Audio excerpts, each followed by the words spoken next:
From the basement of Lizzie's to the mansions of North Oak, love could be found in many corners of Night City, and the romances of Cyberpunk are without a doubt one of the most compelling parts of the game. So, in this video, we're looking at every single one of them, analysing their details and varying outcomes before ranking them across a number of criteria to determine once and for all which is best.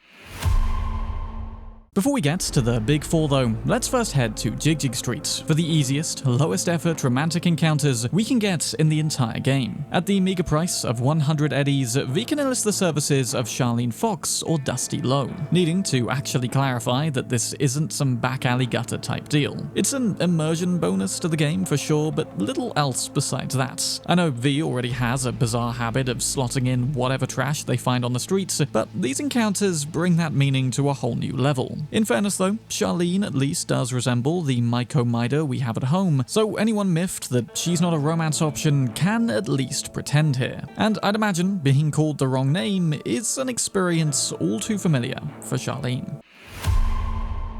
Rising up in the world, just a little tiny bit though, and the Dark Matter Club sports a similar duo of paid-for romantic options. This location unlocks during the off-the-leash Kerry Eurodyne quest, but we can return anytime to enlist the company of Brittany Hayes or Logan Scott for the much steeper 3,000 eddies per time, for which we'll get at least a shallow inquiry as to how our day's been sometimes, but for the most part it's again straight to it. With a far more deluxe pad than we had in Jig Jig Street, along with champagne, the whole thing is otherwise just the same dressed up cutscene. I'd say we're at less risk of catching diseases with these two, but given that that never happens anyway, it's not a game mechanic, it's more a case of coming away with slightly more dignity, but also much lighter pockets. Again, Brittany, in this case, strongly resembles 2023 Rogue, so I'd also guess that Johnny is getting something out of this one, weirdly. The only other V-romance before the main four then is of course Meredith Stout, the corpo exec who bizarrely, but kind of unsurprisingly agrees to a liaison should we side with her during the prologue pickup quest. Though, through all our initial encounters, there really isn't any romantic tension between Meredith and V whatsoever, at least not on the surface. Our first meet down in the sewers basically involves being restrained, dominated, and then interrogated by Meredith. Okay, actually when you word it like that, maybe it's less of a surprise just what or who can come later, but anyway, after sussing out that we can indeed be used to further her own personal agenda against Maelstrom, Meredith leaves us with this final warning. Try to fuck me in any way, and I'll be seeing you real soon. You will indeed, Meredith, you will indeed.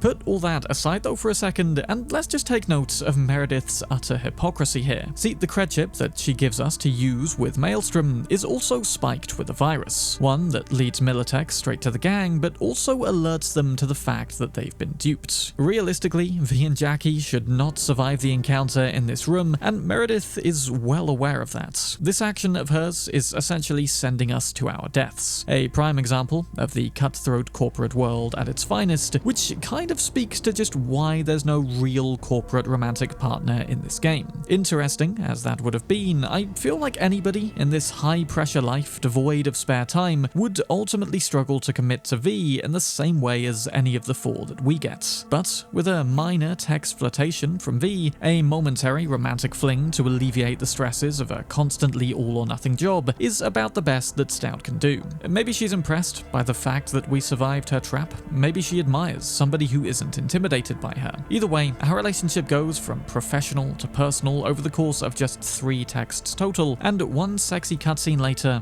we never hear from the woman again. We do, however, get the parting gift of one of the best blunt melee weapons in the game. Sir John Fallistiff, whilst hilarious, is also actually really good. I talk about why in my blunt weapons ranked video. Other than that though, this steamy little fling is a nice bonus, but absolutely nothing compared to the main 4 romances. But if you want to turn said romantic encounters from simple video game cutscenes into beautifully rendered, bordering on photorealistic path-traced events, then that's where you should check out Apex Gaming PCs, who offer a ton of different hardware options to suit your budget and graphical needs, including the Apex Streamer and Streamer Plus to enjoy the game with ray tracing and interchangeable components within that if you want to max out those settings even more. It really is absolutely incredible how good this game can look with the right hardware, so go and peruse the the Apex range alongside Cyberpunk's own table of system requirements to figure out which PC is going to work best for you. There's monthly financing too if you're on a budget, and if you apply my code SAM, you'll get a full 10% off on top of that as well. And now, with the best graphical fidelity we can achieve, it's on to the main 4 romance options. Okay, now it's time to get controversial. I know opinions differ wildly on this, and let me start off by saying all of these encounters are excellently written. As far as modern video game standards go, the natural progression and V's developing relationship with all of these characters, whether romantic or not, has a very natural and satisfying pacing. There are of course defining moments and dialogue options, but the presence that any of these characters can become in V's life thereafter is huge, and only got better, in fact, as the game continued to update. This said, in 4th place for me is River, the straight option for female V. River, of all people, has not had an easy go of it during his life in Night City. Growing up on a farm during his younger years, River's parents were eventually forced to sell up when the megacorporations began to monopolize the farming industry. River then lived in a small apartment with his parents and his sister until one night when some thugs broke in to rob the place. They outright killed his father before having River hold a gun to his mother's head, ordering that he kill her as well. River, of course, refused, but they shot her anyway before fleeing and never thereafter being caught. River realized then, in that moment, that the NCPD did not have what it took to properly police Night City, setting him down his path to become a detective and do better by those who've suffered like he has. Suffice it to say, River is not a bad guy. Hell, he probably cares more than most people about doing the right thing and doing it properly. That said, his profound sense of moral justice can lead River to being overly confident in his abilities and eventually adopting an ends justify the means outlook. But jumping back a bit, and we'll first meet River during the I Fought the Law quest, where we work with him to investigate the death of Mayor Lucius Rhine on behalf of his opponent, Jefferson Perales. An intriguing case, which we never actually properly solved, but which I investigated more in this video. For the most part though, this quest only really does the job of introducing River, establishing a friendship, yes, and the fact that he's a morally sound guy, but doing nothing to hint at any romantic interactions at this stage. That by itself is fine, and to be fair, each of the 4 romances start out mostly platonic, so River falling shortest here is more down to the shortness of his questline. And we must have left one hell of an impression, since after just that one investigation together, River places his trust wholly in us for an incredibly important task. After his nephew, Randy, is kidnapped by one of the most disturbing characters that this world has to offer. Anthony Harris, or Peter Pan, has a habit of enticing vulnerable teenage boys, acting as a friend when they have none, only to capture and hook them up to literal hormone feeds designed for cattle. By this point in the game, Peter Pan has been shot and lies in a coma,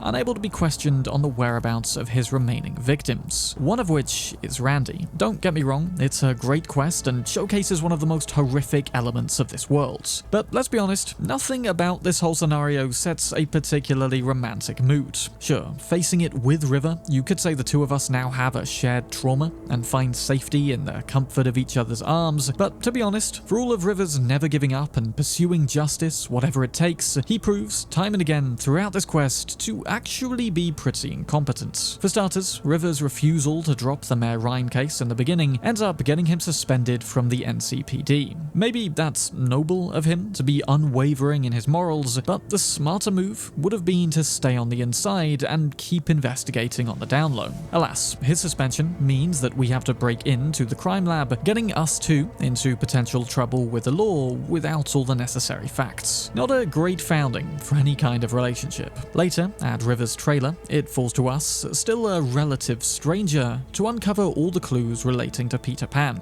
Call it giving the player more to do if you will, but even still, eventually this leads us to explore Peter Pan's memories via brain darts to figure out where Randy is. And like 99% of us will be thorough enough to determine that successfully, but the option does exist, with not enough clues, to guess that Randy is at the wrong farm. River wholeheartedly trusts our opinion on the matter, and thus ultimately causes enough of a delay that once we do find Randy, it's already too late. River laments the fact that he placed his trust in us and not a proper professional, opting then to at least least get revenge by killing the now comatose Anthony Harris. I mean, fair enough, but asking for our help was his choice, and if he wishes that he'd hired a proper investigator, then why didn't he do that in the first place? What's worse though, is that in pursuing this terrible path, River will wind up in a fight, which lands him in prison by the time the credits roll. And who does he call for a bailout in this case? Why, somebody he was already wrong to have trusted in the past. Us. V. But okay, let's just assume for a second that you are a true gamer and did successfully choose the right farm. River, even at this point, can prove once again utterly impulsive and incompetent without our help. Should we pull the admittedly dick move of running away after arriving at the farm, River will apparently rush in without considering the many turrets and landmines around here, and in rushing, he ultimately fails and dies, making him the only main love interest in fact that can die, but also highlighting that River is just fairly useless by himself. His heart may always be in the right place, but he sadly lacks the capacity to deliver without help. This wouldn't be a problem by itself if not for the fact that River overestimates his own abilities, and whilst he can serve as a supportive presence in V's life, I'd also label him as something of an overconfident liability. He's not the only character with such traits. Panam is very similar, but let's just say she can actually prove capable of holding her own. But with literally just these two quests done successfully, we have already arrived at the potential River romance, with the third, much shorter quest involving River inviting us over for a barbecue to enjoy with his sister and her kids. It's wholesome, I guess. River is clearly a family-oriented bloke who's trying hard to do best by those he cares about, but again, it ain't exactly the most romantic of scenarios. We're constantly within earshot of the guy's family, and only by climbing to the top of a nearby water tower can V and River actually get another moment alone together. And this, in some ways, is actually the first romantic spark we can see between River and V. Sure, there's a little goading by his family at the dinner table just minutes before. Who thinks V and Uncle River make a good couple? But really, that's more awkward, even cringe-inducing than anything else. So, atop the water tower, not quite by surprise, River will start hitting on female V. The two will share stories about past relationships before sharing, again, a slightly awkward and hushed night of passion in Joss's trailer, whilst her and her kids are asleep just down the hall. I mean, compared to an isolated cabin, a super yacht, a tank, hell, even Meredith's skanky hotel room, this, by far, is the worst place to get it on with a romantic partner. Further to that, V's morning after discussion the following day about a more long-term relationship is again awkwardly interrupted by Joss. River may be the focus of romance here, but really, this whole deal really is River and family. It's not totally awful, and fair enough if River is your favorite, but again, this whole relationship just feels more awkward than the others. Like there's always going to be his nosy family members breathing down your neck, and not in an okay way, like the Aldecaldos. Finally then, let's look at River's more long-term prospects as a partner by delving into how he ultimately responds in several of the endings. Spoilers, obviously, so jump to the next timestamp if that's an issue. The Devil involves nothing but a brief call with a romanced River from aboard Arasaka Orbital Station. Here, River simply requests the exact station we're on before promising to come and get us by himself and to wait until he gets there. Now, let's be honest, in no world does River have the connections nor resources alone to get on board an Arasaka orbital station, much less get us off. Most likely, he'll just get himself killed in the process like back at the farm, all the while having potentially given V a false hope. Again, an overconfidence born from his heart being in the right place, though one that can ultimately be more destructive than useful. The star ending serves as a prime but also fair example of River choosing his family and the city over us, staying behind as we waltz off into the sunset with Panam, only to later leave a voicemail, suggesting he'll come visit once Joss gets back on her feet. Again, innocent and endearing, but will it actually happen though?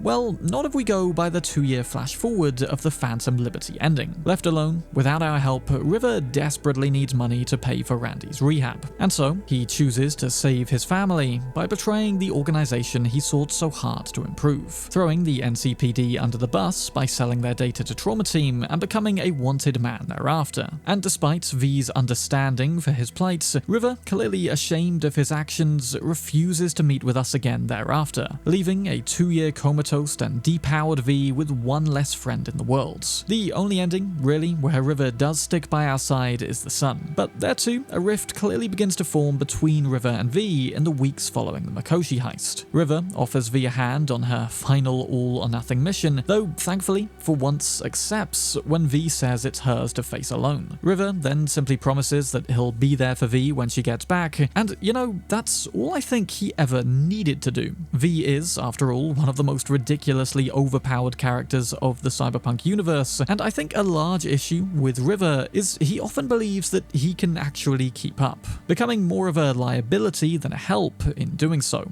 Sadly, the guy's long-term prospects prove to not be great, and his current ones aren't really either. I do feel genuinely a little bad slating River this much though, and like I say, he does have redeeming qualities. At his core, he is ultimately a good man, but tries a little too hard to provide the things that V simply doesn't need, whilst other times falling short when actually needed.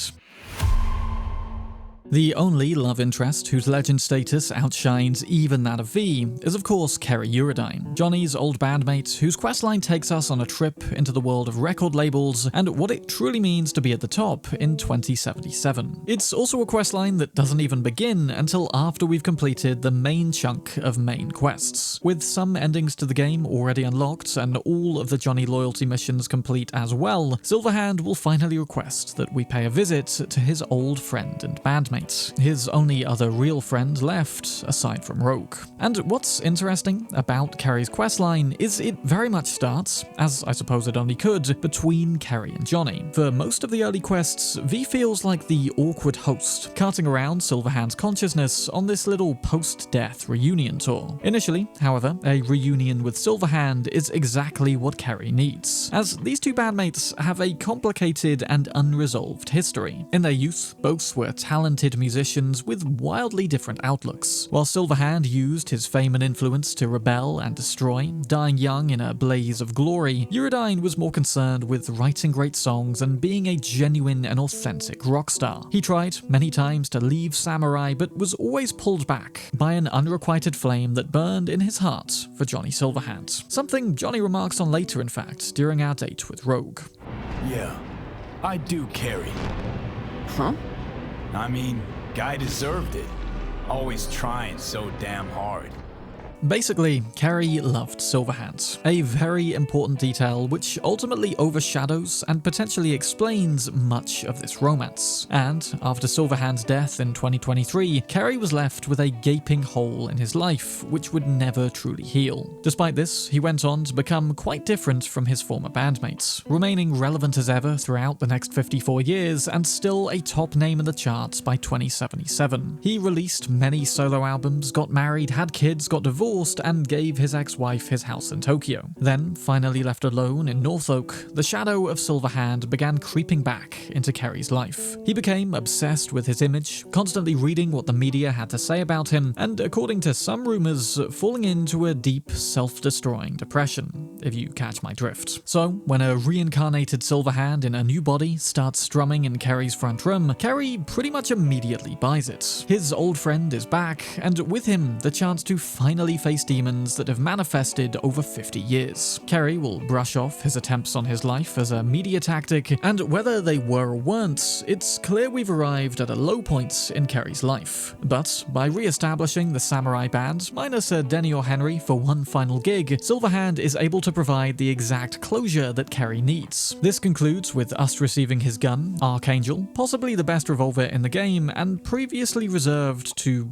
well, maybe shoot Silverhand, much as that wouldn't have made sense until now. But by giving it to us, Kerry indicates that he has finally moved past his former bandmates and can fully 100% embrace his solo career, which had slowly been burning him out through the last half century. Or so it would seem. This is where V and Kerry's friendship begins. Just as Kerry is getting his first breaths of freedom, he's forced to face a new challenge. Uscracks, a laser pop band born out of nothing more than a desire to sell records and make money, want to cover one of his songs. Kerry, who actually cares about the authenticity of his music, thinks their cover would suck the very soul from it. But thanks to their shared record label, MSM, simply being out to make money, Kerry's artistic reservations are ignored, and thus he stages his own plan to derail Uscrack's concerts. And since the old friend he recently reunited with is sharing a body with a top-tier afterlife merc, who better to ask for some help? It totally has nothing to do with wanting more time close to Silverhand though.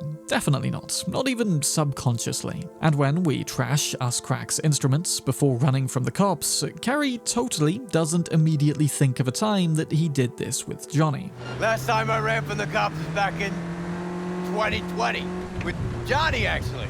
Successful and flawless as Kerry's plan was though, to his credit, did he really think a multi-million-dollar record label wasn't gonna, I don't know, just buy more gear? Yeah, the Uscracks concert still goes ahead, prompting Kerry instead to confront the girls face to face. Again, we're in on this whole thing now too, so we might as well remain the go-to merc at this point. Absolutely nothing to do with Johnny bearing witness to Kerry's own rebellion. Not at all. The Uscracks girls turn out to actually be really nice if we allow them to get a word in, and together they and Kerry decide, screw the record label. They're all just musicians at the end of the day. Negative or positive outcome to this quest though, our next meeting with Kerry will be at the Dark Matter Club, the place we can hire the slightly better Joytoys from earlier. Now, Kerry invites us along because we've helped steer him down this road, and to be fair, it might actually have become more this reason rather than the whole Johnny will see him being rebellious by this point. When we arrive, Kerry, now making something of an effort with the media, will excuse himself and retreat with just us to the roof. Then he will lament over the fact that despite being at the top, he is still controlled by a corporate record label. He does of course have the option to leave, but in the end, the label is the megaphone through which his voice reaches millions. Without their influence and connections, talent alone will not keep him where he is. Have you noticed thus far though, that this entire questline has been about Kerry? Probably one of the most successful and wealthy people in Night City, yet one whose life is still rife with problems. And here's us, V, whose life is actually on the clock, spending our precious time hearing out the anxieties of a top-tier rock star. That aside, Kerry does explain the roots of his problem with Uscracks and the label. See, after finally and fully escaping the shadow of Silverhand in his head, he didn't want to fall under the shadow of someone else, much less someone he initially saw as talentless and artificial. A fair worry for one who's flown so high that the issues of the everyday citizen don't ever even occur to him. And it is in this moment that we can reassure Kerry, with a kiss quite to his surprise, that he is Knuff. Kerry Nuff? Just him and his inherent talent. And first off, let's just appreciate how awkward this is when you're a female V. I'll even protect you from yourself. Fuck. Sorry, V. I like you lots, but this ain't going anywhere. No worries. Sorry. Never mind. I mean, getting blown off is tough, but blown off by a long-established Night City legend? Yeah, let's just also ignore the 66-year age gap, by the way. Chrome and Tech makes it not matter as much, I guess, in this world. If you're a guy, though, then Kerry's all for this, after asking one important question. Is he... Does it matter? Nah, not anymore. And I think there's more to this than simply the fact that Kerry probably does prefer men. Let's remember, the guy did have a wife and kids, and I don't think that was simply done for show. No, this runs a little deeper. And let me read you a quote from R. Talzorian Games, Mike Pondsmith's company, which created both the original Cyberpunk 2020 and Cyberpunk Red tabletop RPGs. Quote, honestly, we still consider Kerry to be bisexual. With male-presenting V versus female-presenting V, we suspect Kerry's attraction is deeply rooted into unresolved issues involving Johnny. Male-presenting V fits that mold better to his subconscious." End quote. Now, this doesn't imply that Kerry is choosing to be with a male V simply because he feels like he's finally getting it on with Johnny, at least not on the surface, but yes, it does appear that engaging in a relationship with male V, Kerry is subconsciously fulfilling a desire he's had for Johnny for over 50 years. It just wouldn't be the same with female V, because I guess she's too feminine to give that subconscious Johnny feeling. And again, this kind of casts a dampener across the entire Kerry relationship, because at some level, he is only dating us because we remind him of someone else. It is a fantastic example of the layered storytelling though, something this game has in abundance. For the final Kerry side quest, V is invited to see through Kerry's little rebellion against the record label, as we steal the yacht of his manager, Kovacek, which is named Samurai. You know, because the band's called Samurai, but it's a boat that sails on the sea. Yeah, this manager's creativity is clearly off the charts. Anyway, Kerry brought us out here to thank us. With our help, he's been re-inspired to write new music, create a new album, and keep doing what he does best. The whole rebellious streak against us cracks was likely just born of his reunion with Johnny, and a feeling that he too ought to be tearing things down that he didn't agree with. And starting tomorrow, there'll be no more of that from Kerry's side. But tonight, one final act of rebellion against the guy who really had screwed Kerry over, his manager, whose $1 million super yacht we now have to ourselves out in the middle of the marina. Now, there is definitely something cathartic about smashing all this expensive equipment to pieces, and amidst the heat and the chaos, one of the more passionate romances emerges. One more way to further disrespect Kovacek and his yacht. And I mean, you can't deny that this situation, getting it on whilst trashing, burning a super yacht before diving into the sea and watching from the shore as it explodes, it is a sexy scenario, possibly even contending with Panam in the Basilisk tank. But again, you can't help but shake the feeling that somewhere in the back of Kerry's mind, he knows he's doing all of this with Johnny too. Kind of. And in fact, Johnny himself will say as much. Hey, you cool with me sleeping with Kerry? Yeah. But... Kerry used to spend all kinds of time and energy trying to get me into bed with him. A little ironic, actually, that he finally got what he wanted thanks to you. Wow, you do know it's not always about you. That thought ever enter your mind? Nope.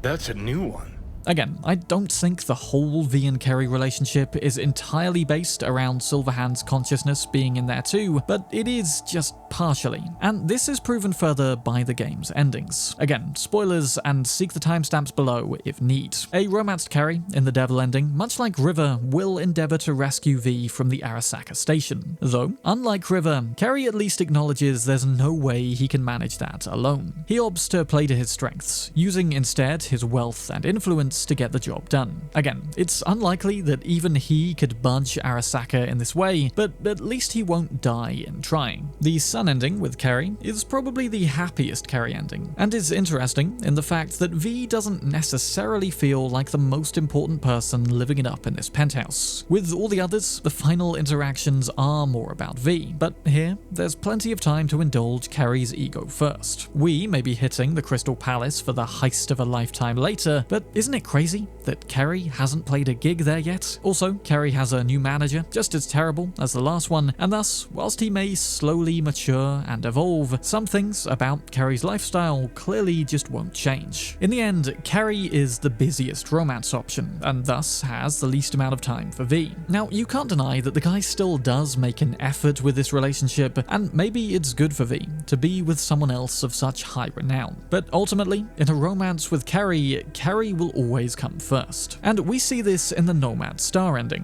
where the original plan was clearly to leave Night City with Kerry as well, but when it truly comes down to it, Kerry turns up in Adelamain and explains he simply can't. That even though V probably won't live for longer than a tour would last anyway, he cannot leave Night City with V. He doesn't want to return alone and thus never leaves at all. I mean, you can kind of see it. The guy has more or less just healed from a lot of trauma, and then losing V V in the middle of nowhere alone, who knows what it would open back up. Is it a selfish decision? Yes, but that is ultimately the rock star that Kerry is at his core, obsessed with his life and his image and his art. It's no surprise then that 2 years later in the Phantom Liberty ending, Kerry's career has elevated to new heights. Literally. He is now playing at the Crystal Palace and would be happy to meet back up with us, but only at a time convenient for him. In the end, he's not as caring of a partner as River, but he is a more competent one, finding the strength to face his shortcomings and mature, rather than crash and burn when things get tough. Couple that with the fact that we have a lot more time to get to know and understand him as a character, even if late into the game, and he is easily a better romance in my book. You probably guessed who the top 2 would be before clicking this video, but before we get to them, let's briefly acknowledge some honourable mentions who are romanced in the story but not necessarily by choice. First off, the dolls at Clouds, Sky and Angel, and I do feel like these names were left somewhat gender neutral, just to screw with anyone who wasn't paying close enough attention to this screen. And the lady at the front desk wasn't lying when she said we won't get what we were expecting. And I don't just mean by picking the wrong one. This ASMR therapy session, underscored by some of the best score in the game, is oddly calming, and the conversation effectively taps into V's own thoughts in order to tell them exactly what they need to hear. Never look back. If you gotta kill, kill. If you gotta burn it all to the ground, then let it burn. Except, of course, with Johnny in our head too, it's clear later that some wires did get crossed there. If I gotta kill, I'll kill. If I need your body, I'll fucking... Still, it's a nice scene, and I swear I actually found a lo-fi chill video with these lines intermingled in once, though I could never find it again, so if anybody does know the title of that video, then please comment it below. I did also, for this video, compare Sky with Angel, and the experience is very similar, though in fairness the lines aren't point for point identical, it is a slightly different conversation, interestingly. But now into the roster of Johnny flings, and first we have Ruby Collins. There's not really much to this one, she's part of Johnny's chipping in night of debauchery montage, and mostly serves as a don't do stuff and drive at, or at any rate don't get so into it that you close your eyes. Johnny seduces Ruby to get the location of Jeremiah Grayson, and actually, if we leave Grayson alive later, then he will find and kill Ruby. Her plaque will then appear at the columbarium, giving us one more reason to zero the guy. Ruby. Wait. That Ruby? Yeah, and presumably the surname is different here because of stage names and whatnot. Then we of course have Alt, Queen Netrunner of Night City turned rogue AI, whose romance happens as a part of the Voodoo Boys flashback. Something to note with this one, actually, is that the decisions we make in this flashback can actually influence Johnny's relationship with AI Alt during the sun-ending path with Rogue. By avoiding these blue dialogue options, as well as any aggressive interactions towards Alt, we can rewrite Johnny as something of a nicer partner. Tragically, we have no control over Johnny during this scene where we rescue her, as actually, Johnny prematurely unplugging Alt from Makoshi here is what killed her, severing her digitized mind from her body permanently and leaving her trapped as an engramized ghost. Had Johnny waited and allowed her mind and body to reassimilate properly, then she would have actually been fine. A love story even more tragic than all of these, I know. But provided we weren't abusive before then, Johnny will actually get an extra string of dialogue options during the ending, with a genuine apology finally on the table, or, more awkwardly, a hi from his other girlfriend, who's, you know, still alive, at least for now.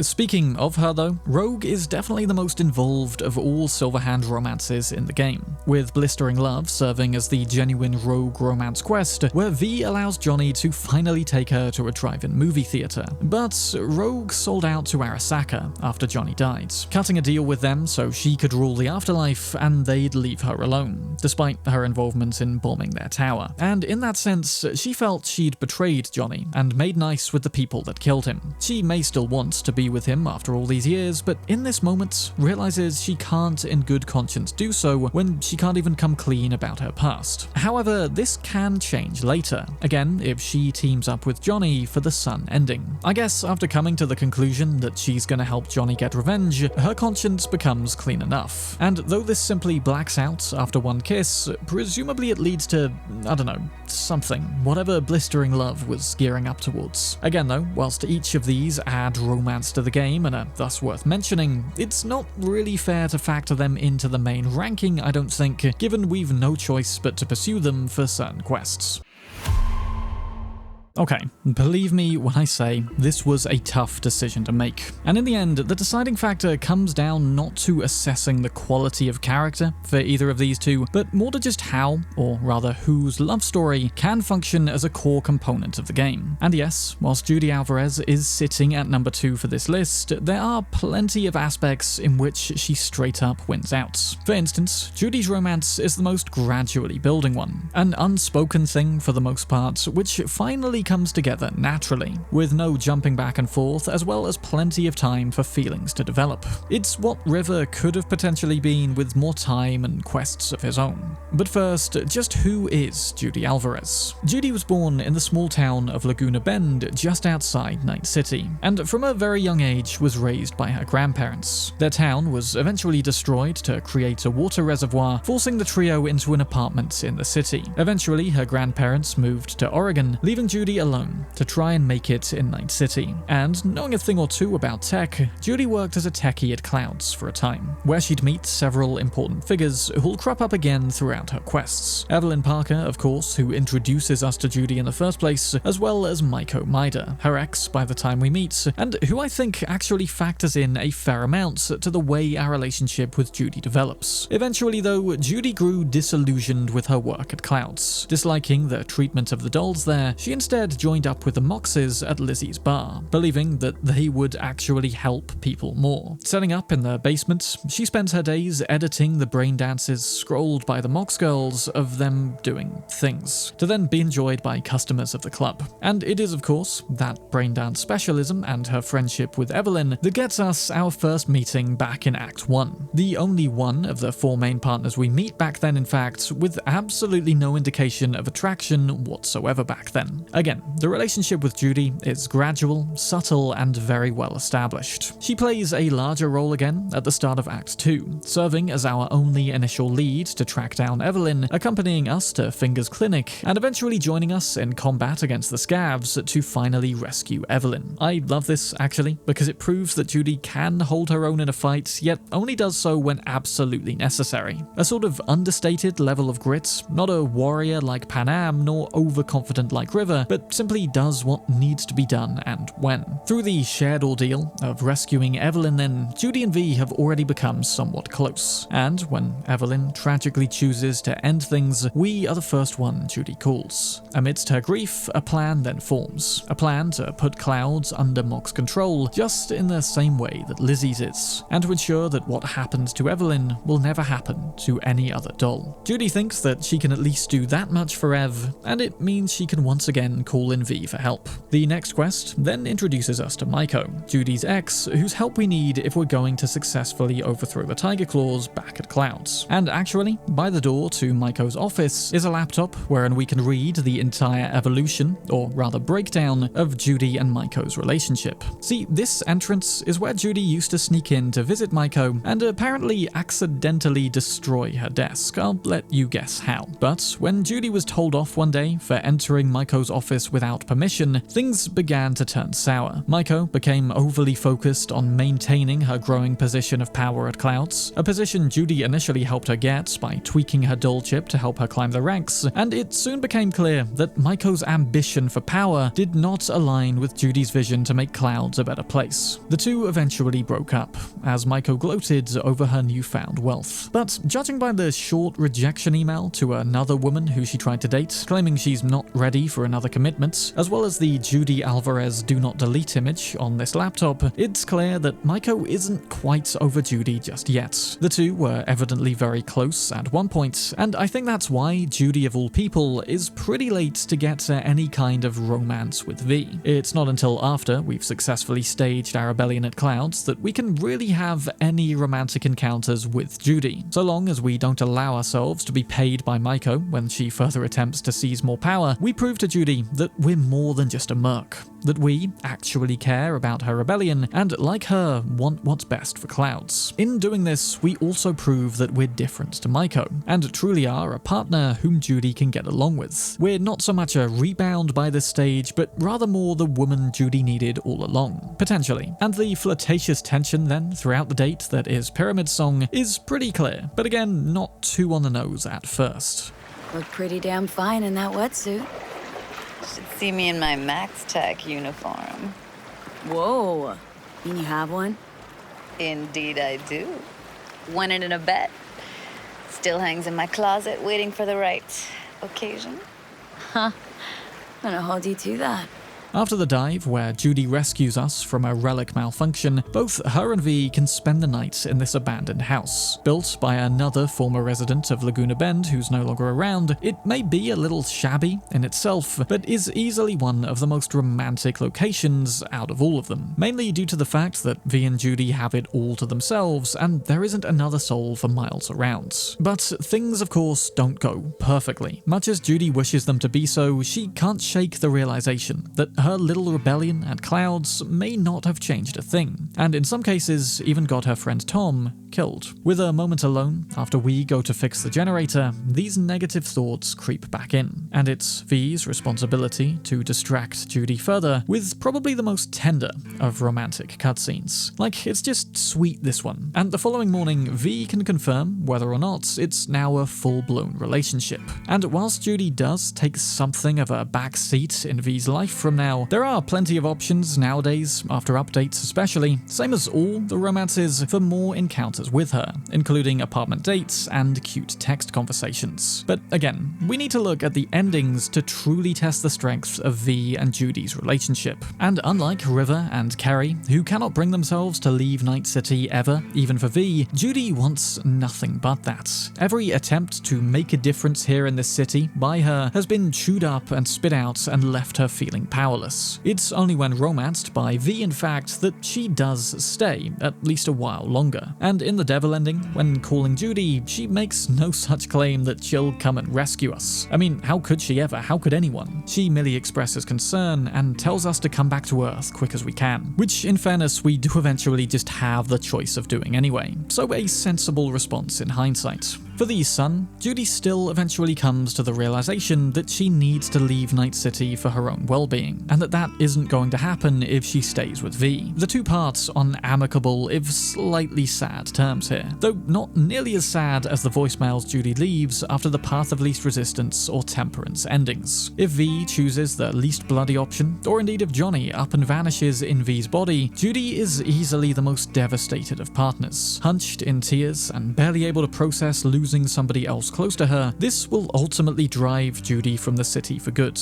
And when V similarly disappears in her 2-year Phantom Liberty coma, Judy moves to Pittsburgh for a whole new life. A life that involves marrying someone else. I mean, fair enough, she didn't even know that we were alive, and it's nice to know that Judy, like Kerry, gets a happy ending without our help. But V's potential happiest ending, I would argue, is actually with Judy. Like I said, she may rank number 2 on the overall list, but still wins on some fronts. And the Nomad Star ending, with a romanced Judy, works out best in my opinion for the most people. V finally gets to leave Night City behind and head off into the sunset with her friend Panam, and Judy too gets to leave just as she wished, and gets to maintain her relationship with V. The voicemail that she leaves in the end credits here is one of those cute coupley messages about how she's so very happy, and I genuinely believe this pairing is the happiest V could live out their remaining months. Judy just has more time for V than Panam does after the Nomad set out. Though I do dread to think just what exactly will happen to Judy when V's time finally does run out. With all those months to grow even closer, Judy may be in for the worst experience of her life, with little afterwards to distract her from her grief. Hopefully she does still arrive at her happy Phantom Liberty ending, or then again, maybe a happier, longer ending with V is still on the cards. And I genuinely think that there is hope V can survive every ending of this game, and I explained why in this video. But whilst I think Judy is the happiest romance option for V, that doesn't quite necessarily equate to best. Okay, so V and Panam were just written as a power duo. Together, these two prove multiple times that they can do pretty much anything. And Panam is ultimately a great influence on V. She's also the only romance path that makes total sense for V to pursue. We are, after all, desperately running out of time, and the other three's questlines steal major chunks of that for no help saving V in return. Now, whilst I said Judy is the only romance we meet in Act 1, that's not entirely true. Panam can also be seen at the afterlife discussing her gig with Nash at this point, and it is ultimately Nash of the Raffen Shiv betraying her and stealing her car that sets Panam down the path to properly meet us. Rogue will put us in contact at the start of Act 2, setting up a deal that we help get Panam's car back in exchange for help capturing Anders Hellman. From the get-go, Panam is clearly hot-headed, angry, and lashing out at anybody who gets too close. This attitude is what caused her to leave the Aldecaldos and make it on her own, and getting duped attempting to do that only makes matters worse. I think ultimately, meeting V is what sets Panam on the path to mature, grow, and become her best self. Meeting a Chum whom she can finally start to trust and very quickly grows close with. Panam is the only romance option with a very clear build towards the relationship, which initially begins with rejection, either directly or indirectly. After successfully getting Panam's car back and potentially dealing with Nash too, we'll celebrate with a drink at the Sunset Motel, before discussing accommodation. Maybe we rent just one room. Good idea. Noah has 2 twin beds in every room. We'll save some money. Not quite what I had in mind. Just what did you have in mind? Just, glad to have met you. So I thought... I'm glad we met too. That could have been a damned tough day. But thanks to you, it all went well. Maybe... calls for a little celebration? Sure. We can celebrate. But not today. I'm beat. Like, she knows, right? I mean, she knows what she's doing, and she lets on just enough to string V along further, making herself all the more desirable by pulling off crazy, spur-of-the-moment stunts when things don't go quite right. Like this. We gotta go after it! Give me a moment. Panam, what are you doing?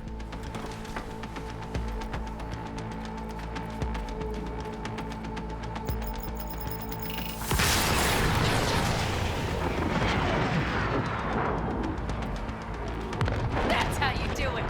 Yeah, Panam's a frickin' action movie badass. Though sadly, this action does indirectly cause the death of one of her best friends, Scorpion, whom we weirdly inherit many of the possessions of despite meeting literally once and kind of also causing the death of. His bike and potentially knife and action figure fall into our hands, and you can't help but feel like something of Scorpion's replacement. Though, compared to the whole Kerry, Johnny, V dynamic, it's not really anything. And there's a moment later, in fact, discussing people we've lost that is beautiful. But after Panam helps us capture Hellman, that's it. Our business is concluded. At least until Saul is kidnapped by the Raffens. And with a slow response from the rest of the Aldecaldo clan, Panam calls upon someone who, like her, gets shit done. We break into their most heavily fortified camp by our lonesome, rescue Saul, and lose the pursuing Raffens in a sandstorm, bringing us to an abandoned building to hole up for the night, and providing a moment not too dissimilar to the night with Judy. Only, in this case, our advances towards Panam become too on the nose to ignore, and she straight up has to reject us. After a day as full as today, you deserve to kick back. Oh? And what did you have in mind?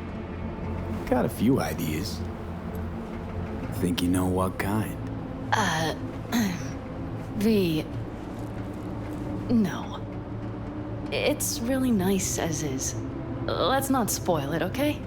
And man, this stinks. Worse than Kerry rejecting female V even. But turns out, much of an action hero as Panam is, she can also just be painfully awkward. Or perhaps just likes to keep control over a situation. See, while she rejects our advances here, if brought up again the following morning, she will instead make her own. I'm just not like that. So what are you like? More like this.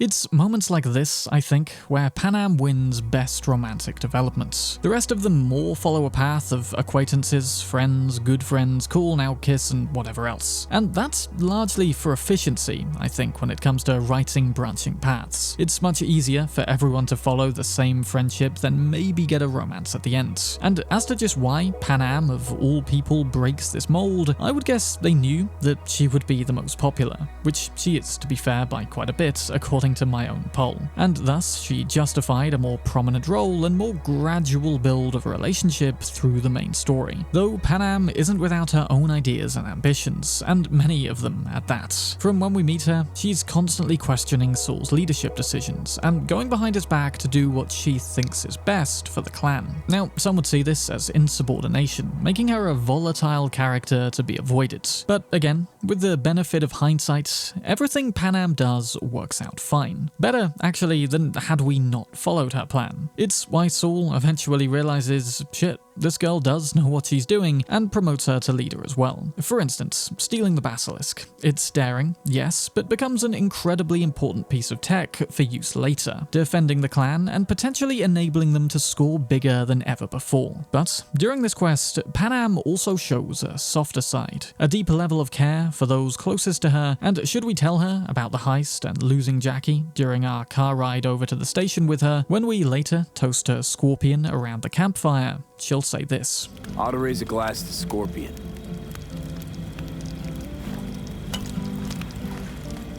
To Scorpion. And to Jackie.